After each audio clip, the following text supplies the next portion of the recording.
AbhijitVBanerjee, Good Economics for Hard Times, Better Answers to Our Biggest Problems.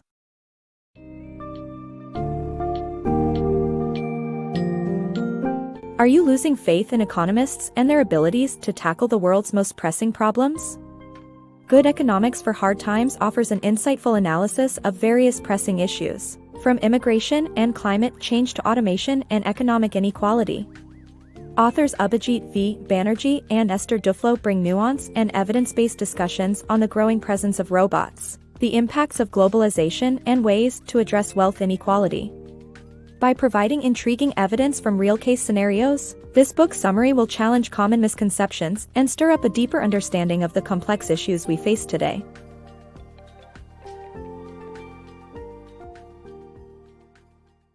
Building trust in economists. Public perception ranks economists low on the trust scale, often associating them with biased agendas and extreme ideologies. To counter this mistrust and effectively communicate their valuable insights, economists must present clear thought processes, accurate data, demonstrate a willingness to revise their opinions, and openly admit their fallibility. In a poll measuring trust in various professionals, nurses came out on top, politicians at the bottom, and surprisingly, economists landed just above politicians in terms of reliability. There could be several reasons for this public mistrust in economists. Often, economists featured in the media are employed by companies with vested interests in promoting a specific market agenda. Additionally, prominent economists with extreme ideologies, either on the right or left, tend to dominate public discourse and may not always provide balanced, trustworthy analysis. What exacerbates this problem is the lack of clear communication of evidence and reasoning by even skilled economists. They can appear confusing or disordered, as their opinions may conflict with those of politicians. However, the mistrust of economists is concerning, as they can provide crucial insights to solve some of today's most critical global issues. To regain public trust and effectively discuss pressing matters, economists must change their approach. First, they should transparently share their thought processes along with conclusions, enabling public understanding and trust in their assessment. This includes disclosing the evidence and data they base their arguments on. Secondly, economists need to acknowledge their fallibility. The current political and economic discourse has devolved into unproductive arguments, with each side stubbornly defending their own viewpoint. To break this cycle, economists must be open-minded, receptive to new evidence, and willing to revise their opinions and concede when they are mistaken. By adopting these practices, economists can work towards rebuilding public trust and ensure the valuable insights they provide are recognized and utilized. Debunking immigration myths.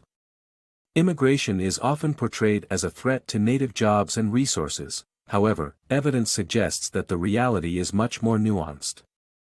Studies show that individuals choose not to migrate based solely on the potential for financial gain, as they value social ties, familiarity, and emotional considerations over increased economic welfare. Countering politicians' fear-inducing rhetoric, it is important to recognize that immigration can be beneficial for unskilled workers when appropriate incentives are provided. Immigration remains a hot-button topic for contemporary politicians like Donald Trump, with many framing it as an invasion from resource-hungry individuals threatening the local way of life. The economic model of supply and demand is often employed to explain how an influx of immigrants leads to an oversupply of cheap labor, causing lower wages and job losses for native workers. While seemingly convincing, the actual evidence tells a different story.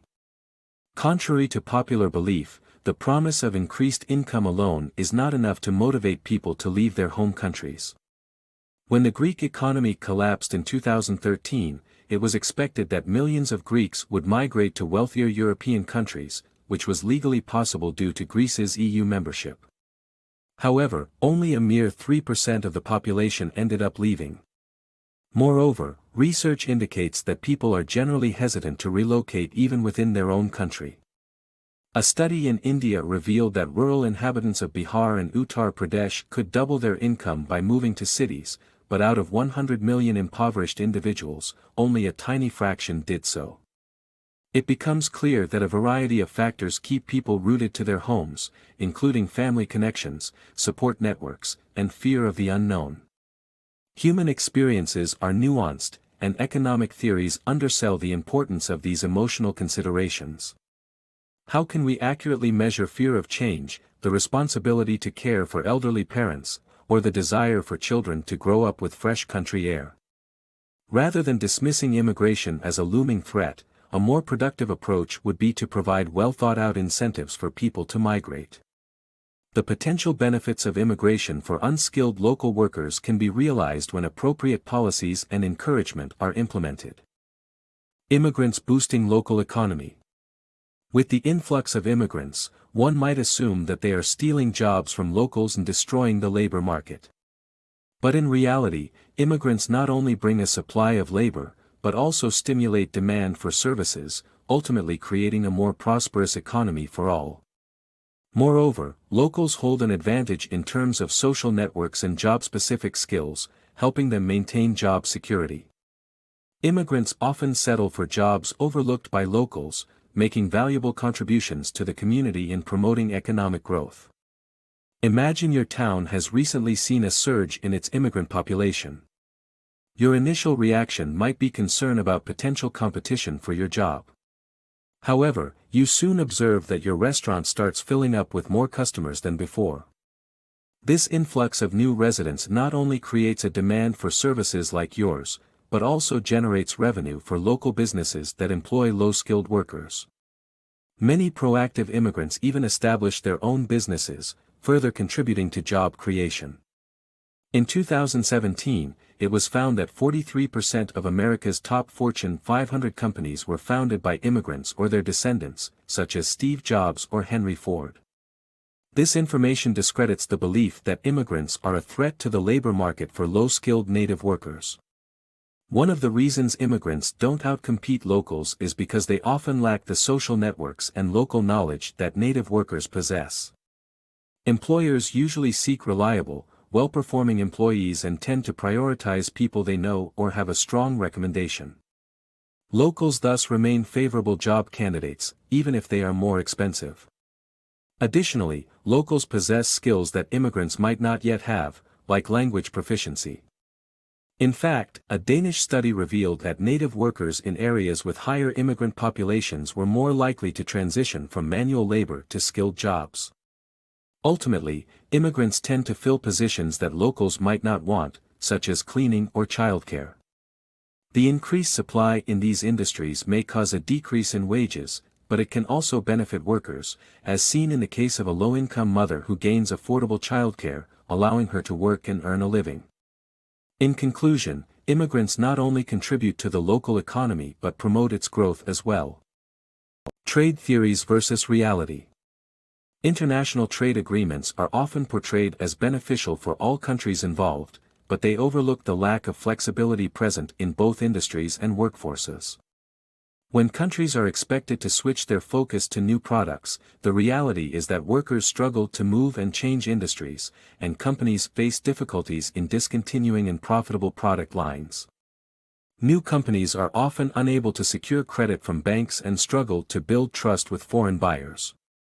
This results in a vicious cycle where companies in developing countries are unable to improve and grow, limiting their international trade potential. Advocates of international trade agreements often argue that countries can maximize their profitability by focusing on their areas of expertise and exchanging goods and services accordingly. Countries like Egypt can capitalize on their low-cost workforce by exporting labor-intensive products, while China can harness its technological prowess to dominate the global market for computer parts. However, the optimism of these trade theories overlooks fundamental roadblocks in real-world economic flexibility. Contrary to the malleable workforce portrayed in trade models, many workers face significant barriers in changing industries or relocating for better job opportunities. A new job often requires moving to a different area, which in turn can prove impractical or impossible for many. Companies, too, exhibit surprising levels of rigidity.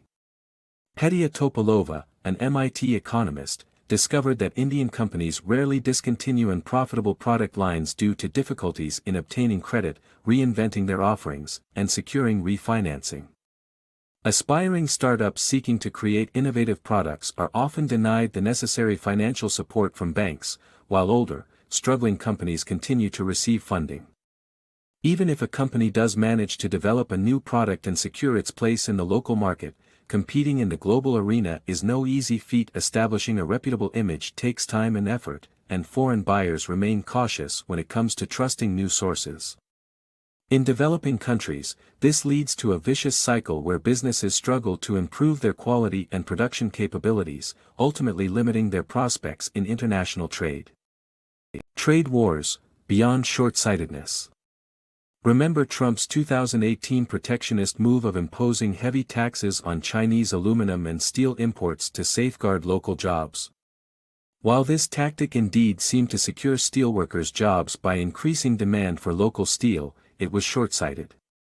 China's retaliation was placing its own tariffs on U.S. agricultural products, leading to significant consequences for the agricultural industry. As a result, farm workers' jobs were at risk when American agricultural exports became too costly for the Chinese market. The phenomenon known as the China shock demonstrates the disastrous effects of competition from inexpensive Chinese imports. Take Brewston, Tennessee, home to a clothing factory employing 1,700 people. Brewston faced a financial crisis after the factory's closure, transforming from a bustling town to an eerie, desolate place. With the town's decline, investments for new businesses or factories withered, leaving unemployed residents stuck with limited options. So how can the U.S. help those losing their jobs to global trade? The Trade Adjustment Assistance (TAA) program offers unemployment insurance extensions, training, and support for entering a new sector, as well as financial assistance for relocating. However, despite having all the right components, the TAA is massively underfunded. The solution doesn't lie in merely imposing tariffs. This approach is far too narrow. Instead, substantial investment is needed to help the newly unemployed adapt and regain their footing. By recognizing the complexity of global trade and its implications on workers, we can implement more effective strategies for providing the necessary protection and support. Climate change and economic vulnerability. The Yellow Vest protesters in Paris at the end of 2018 demonstrated that the fight against climate change is often perceived as a luxury the poor can't afford, placing a burden on them and leaving the elite unscathed. It is crucial to remember, however, that the poor are already suffering the consequences of climate change, especially in developing countries near the equator. Economic growth has long been prioritized above all, leading to resistance against cutting energy consumption. Nevertheless, to combat climate change, energy usage must decrease. Wealthy countries have a responsibility to support developing nations in their environmental challenges, such as financing cleaner energy solutions, exemplified by air conditioners in India. Saving our planet does not have to come at the expense of the economically vulnerable. We simply need to redefine our priorities and establish a more equitable distribution of wealth. Automation's impact on jobs.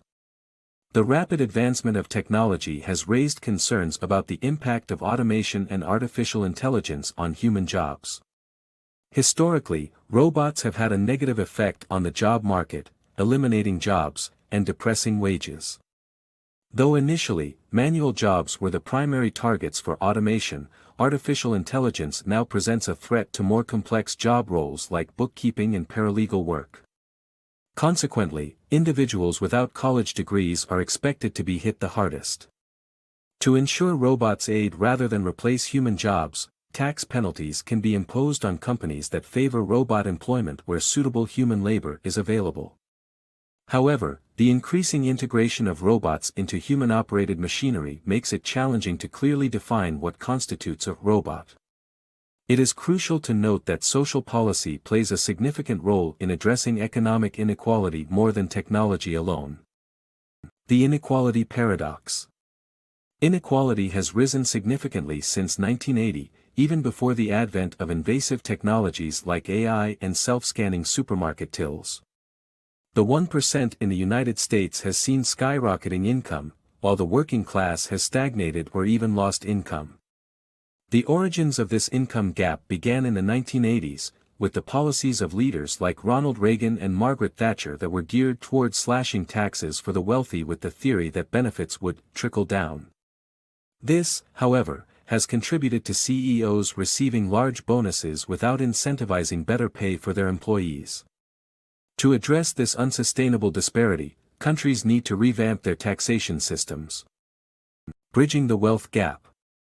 Taxes can be a powerful tool in reducing income inequality between the top earners and the general population. Countries with high tax rates for the wealthy, like Germany, Spain, and Denmark, typically have smaller pay disparities than those with lower rates, such as the US, Canada, and the UK. To effectively combat inequality, governments require resources beyond just levying high taxes on the rich. A wealth tax on the extremely rich, targeting their assets, could generate substantial funds for public programs, but it is not enough on its own. Countries with successful programs addressing poverty and inequality, like Denmark and France, rely heavily on taxes from the population, with revenue making up a significant portion of their GDP. In the US, there is resistance to increasing taxes due to low confidence in government efficiency and concerns about corruption. However, strong public programs are essential to support workers affected by various challenges, from global trade shifts to climate change. To finance these programs, taxes must be collected and used responsibly by governments. Empowering the poor. The loss of a job can lead not only to financial struggles but also the loss of identity, community, and dignity. While many assistance programs tend to demonize the poor, it is essential to provide support that respects their needs and acknowledges the benefits of financial aid. Studies show that direct financial assistance increases health and nutrition, without leading to detrimental spending habits or work disincentives. In fact, financial support can alleviate the stress associated with poverty and encourage productivity and innovation. Tailoring approaches to individual social contexts while prioritizing the dignity of the beneficiaries can create successful poverty alleviation programs. Imagine losing your job as a bookkeeper to a robot, or having your work on an organic farm affected by a trade war, or suddenly being replaced in a garment factory by cheaper imports. Job loss can have a significant impact on your financial standing, relationships, and self-worth. Without a social safety net, many families quickly plunge into poverty. Rather than demonizing the poor, it's vital to address both their financial needs and the human desire for respect. Policymakers often assume impoverished individuals can't make wise spending choices, arguing that financial aid would disincentivize work. However, evidence from 119 developing countries shows that direct financial aid leads to improved nutrition and health, without increasing frivolous spending. Financial assistance does not deter people from working. In a study conducted in Ghana, participants receiving financial aid and additional resources, such as goats, produced more and higher quality items than those without aid. Financial support can alleviate the stresses of daily survival, allowing people to focus on increasing productivity or exploring new opportunities. Effective poverty alleviation requires a tailored approach that considers the social context while respecting the agency and dignity of those in need. What may work in one country might not be successful in another, but prioritizing the well-being and self-determination of the beneficiaries remains the key to unlocking their potential. Echo chambers and hate crimes. The rise in hate crimes in the United States has been noted by the FBI, with a 17% increase in 2017, marking the third consecutive year of growth. This phenomenon sparks questions as to what drives hatred toward different groups. The answer is not simply inborn prejudice or media influence, but rather, a complex interaction between individual preferences and societal context. People tend to gravitate toward like-minded individuals, forming communities that perpetuate and reinforce their beliefs.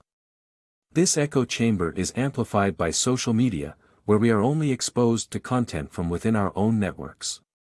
The division of beliefs can be observed in topics like global warming, with the contrasting views falling along political lines. In order to bridge these divides and strengthen democracy, people need exposure to diverse perspectives through institutions like schools, universities, and mixed neighborhoods where open discussion can mend the fractures in society.